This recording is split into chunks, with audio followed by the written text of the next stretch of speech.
Hello guys, this is part 2 and let's like this, okay? Diba ginawa ko to guys?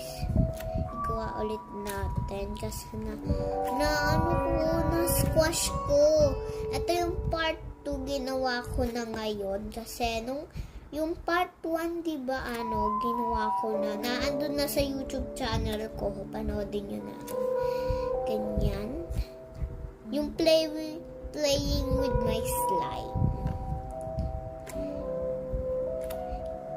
Ibang spelling yung slime ko S L A I M E. Okay?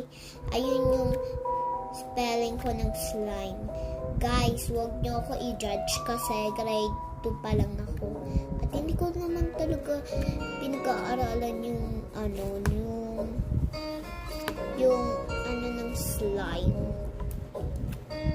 Hindi ko naman siya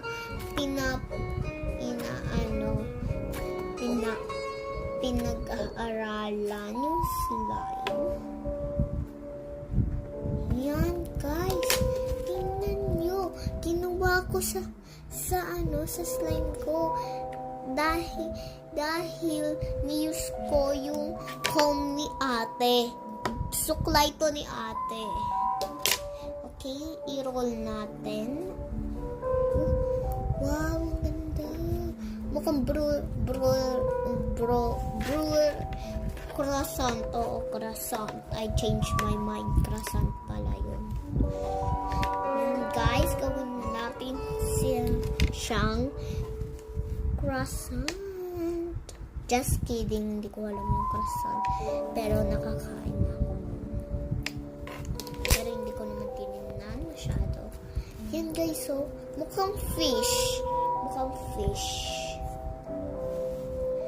fish siya. Magpalaro na rin tayo sa slime nyo. Baka meron pang time pag-uwi ng bahay nyo. Kung walang assignment nga lang. Ako meron assignment pero gabi ko na gagawin yun at gabi-gabi ko ginagawa assignment. Bye-bye na guys kasi itatabi na natin to at matatapos na yung video.